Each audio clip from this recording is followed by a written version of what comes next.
सूचना केवल हमारे विचार हैं, वित्तीय सलाह नहीं। निर्णय लेने से पहले खुद शोध करें। किसी भी लाभ या हानि के लिए हम उत्तरदायी नहीं हैं।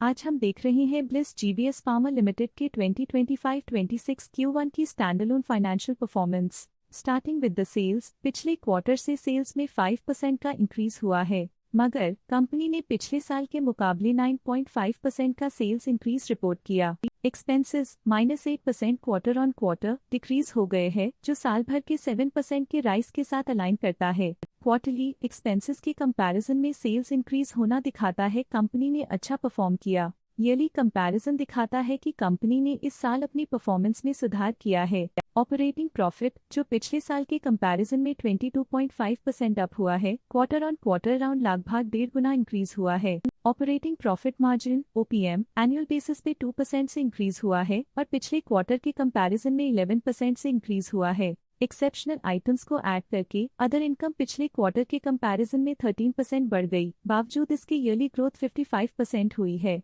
इंटरेस्ट एक्सपेंसेस पिछले क्वार्टर से लगभग 3 गुना अप हुआ, लेकिन ईयर ओवर ईयर इंक्रीज लगभग 3.5 गुना हुआ है। डिप्रिशिएशन कॉस्ट में 3.5% का क्लाइम देखने को मिला और ईयरली बेसिस पे 23% का इंक्रीज देखा गया। प्रॉफिट बिफोर टैक्स एनुअली 17% बढ़ा, लेकिन प्रोसीडिंग क्वार्टर से 113% बढ़ा है। इस साल कंपनी ने 26% टैक्स पे किया और क्वार्टरली कंपनी ने 31% टैक्स पे किया है। नेट प्रॉफिट ने ईयर ऑन ईयर 8.5% का इंक्रीज दिखाया, लेकिन लास्ट क्वार्टर से 84% का इंक्रीज हुआ है। इस क्वार्टर में कंपनी का परफॉर्मेंस काफी अच्छा रहा। वहीं अगर एनुअल एनालिसिस की बात करें तो इस साल कंपनी का परफॉर्मेंस ठीक रहा। अर्निंग्स पर शेयर (EPS) में साल भर में 0% का इंक्रीज देखा गया। साथ ही क्वार्टरली में EPS की अप्रॉक्स 2 गुना की बढ़ोतरी हुई, जो कंपनी की उम्दा परफॉर्मेंस को दिखाता है। इस क्वार्टर में कंपनी का EPS काफी अच्छा रहा। ब्लिस जीबीएस फार्मा लिमिटेड के फाइनेंशियल स्नैपशॉट को रिव्यू करते हुए कुछ मुख्य ट्रेंड्स सामने आए हैं, जो कंपनी की परफॉर्मेंस में रोशनी डालते हैं।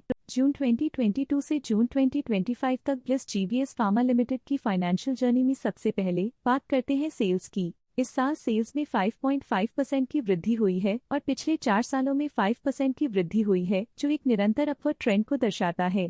2 साल पहले के टेम्पररी डिप के बाद सेल्स में वृद्धि ने फिर से रफ्तार पकड़ी है, जो बाजार की साइक्लिकल नेचर को उभारती है। अब बात करते हैं एक्सपेंसेस की। इस साल एक्सपेंसेस 13% बढ़े हैं और 4 सालों में 8.5% का इजाफा हुआ है। इस साल हालांकि एक्सपेंसेस सेल्स से थोड़ा ज्यादा बढ़े हैं, मगर ग्रोथ रेट्स का करीब होना स्टेडी ऑपरेशनल कॉस्ट को दर्शाता है। चैलेंजेस से गुजरते हुए ऑपरेटिंग प्रॉफिट ने इस साल -27.5% की डाउनटर्न देखी, जो एक ट्रेंड को कंटिन्यू करता है, पिछले 4 सालों में -15% की डिक्लाइन के साथ।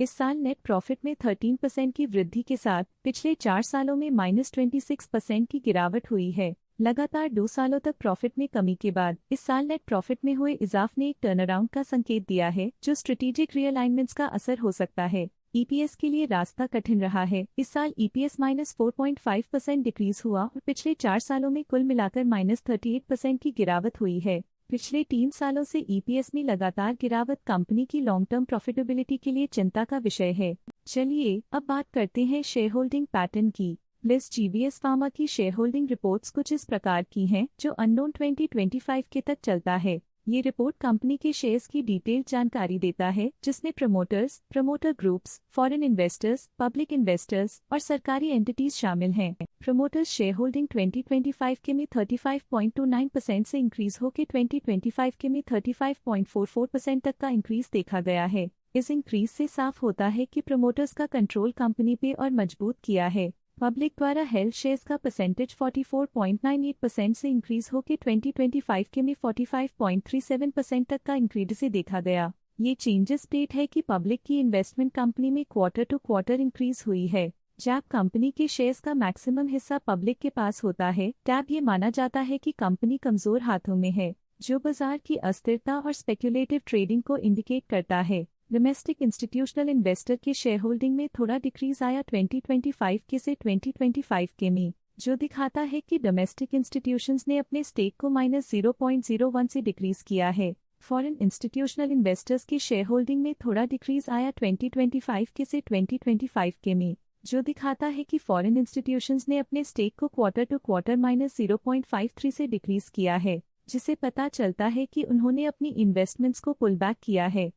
ये था कंपनी का करंट शेयर होल्डिंग पैटर्न। चलिए देखते हैं कुछ इंटरेस्टिंग प्रमोटर डील्स जो हाल ही में कंप्लीट हुई। 1 जुलाई 2025 को मिस्टर गगन हास शर्मा ने 2,700 शेयर्स इन्वेस्ट किया 158 रुपीस पर यूनिट के हिसाब से, जिसका टोटल था 4.2 लाख।